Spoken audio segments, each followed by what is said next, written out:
Sila ray kaon, bahala mo di baho manggihapon ng durian.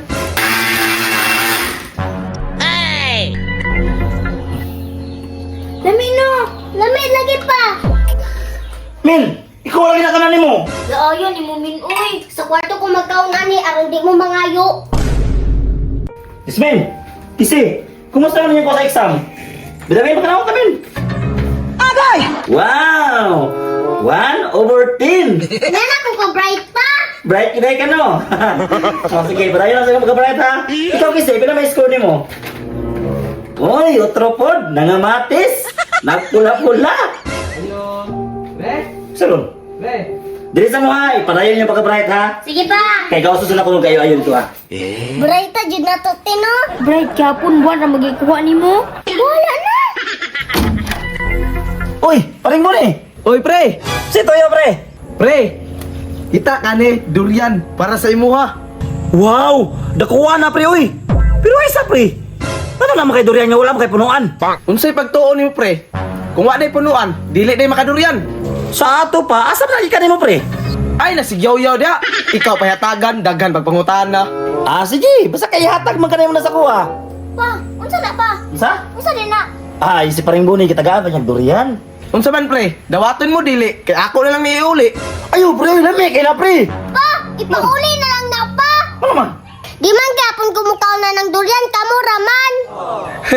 Di mo na yung mukha si Justin, pre. Ako na lang niiuli.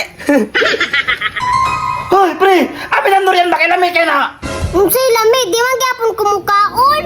Unsaon man ni uy? Ay pa, Man, ayaw ka balaka. Angkol Buni, ambi ng durian be. pre, amin ang durian ba? Pre, amin ang durian ba? Hatag man kanay mo ni sa kuha. Uy, imo na na. Di man gyapon mukha si Jasmine na pre. Basta kay amin na ni. Imo na ihatag dili. Ay, atan na lang ako na. Salamat na niya. Sige, Salamat pre. Kasi awang durian pating nakuha. Lami ani boy. Gani. Bahala mo din oy, di man gapon kumukaw na na. Agay! Ha? Ang saan na to ni si? Ako rin bahala na pa. Ha? Bahala. Basta pa, tara na. Pagkalami sa gihatag nga durian ni paring buni. Pero ang problema, ang Jasmine dili mo kaon aning durian. Pero dili daw ko mabalaka kay si Ate Kisi na daw bahala aning durian na. Gipagawas ni Ate Kisi ang blender pero wala ko kabalog unsaon niya ni. Ang gibuhat ni Ate Kisi, gilain niya ang unod sa liso sa durian. Unya ako ana lang pud siyang kitabangan para sa iyang pagbuhat, dali ra mahuman. Giingon ani ra din namo pagtirada, bali ilain ang iyang liso sa unod niya. Sila ray kaon, bahala mo dira baho manggihapon ng durian.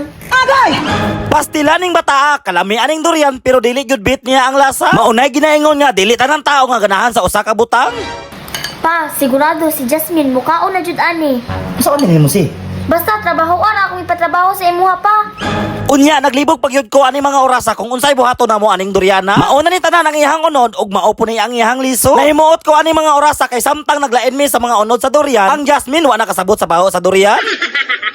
Ang buhaton di ay namo karong adlaw, magbuhat ni og durian si og sakto pod na ay condense og ibap sa ref. Tapos ang ice or yelo gipadurog ni Ate Kisi sa kuha og mauna ni siya para masugdan na magbuhat ang durian shake. Nagkuha ko og extension wire para masugdan na magblender. Unya si Ate Kisi ra daw bahalag timpla ani kay siya ra may nakabalo. Ang Ate Kisi nagsugod na sa pagtimpla. Ang condense og ibap iyahan ang ginamix.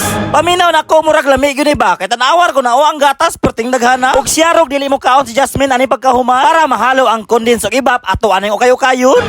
Og mauna ni, gatas, ice og durian. Maura ni ang kailangan para makabuhat ta og durian shake. Ang unod sa durian ato anang ibutang sa blender ayaw isagol ang liso ha. Mga friends, mukaon na mog durian, ang muka og durian itaas ang kamot, ang dili itaas ang til. Pagkahuman sa durian atong isunod ang ice nga dinuro. Ambot lang og madot lang mari mga ice nga portimang mga dagkuha. Bahala na unya pagkahuman ang last ibutang ang gatas. Ug unsa kahay nakaon ni Ate Kisi nga nag-imbento mas ingon ani. Iyahan ning gibuhat kay ang Jasmine dili man gud daw muka og durian. Ay matud pa niya ang Jasmine lagi daw paborito ang mga shake. Ug maoto ang Ate Kisi nang itag paraan para si Jasmine makakaon og durian. Sa among pagblender medyo nadugay mi kay ang ice perting mga dagkuha. Pero okay ra. Ang importante diha nga makabuhat ta og durian shake karong adlaw.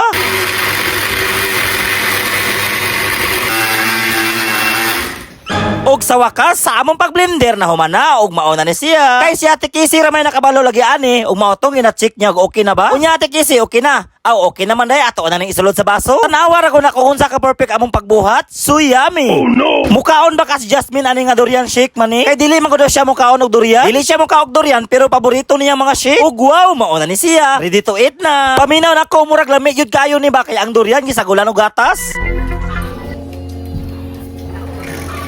Pa! Unsa man na pa? Durian shake. Gano ta pa? Tulaw ka? Lami si dili. Lami pa uy. Patalaw ko Jasmine. Lami no. Lami lagi pa. Mino, ngayo ka? Tapos ito. Sige pa. Bili mi ha. Oh shit, not good. Min, ikaw lagi na kanan mo. Ay mo pa ngayon ha. Ingon ka di ka mukaon og durian. Di naman ni durian. Durian shake naman eh. Paborito man ko ni. May adjud uy. Naayon ni mo min uy. Sa kwarto ko magkaon ani aron di mo mangayo. Kung manggod ging ano ni mo. Lami maday ning durian no pag i-shake. Kumain lang kayo to.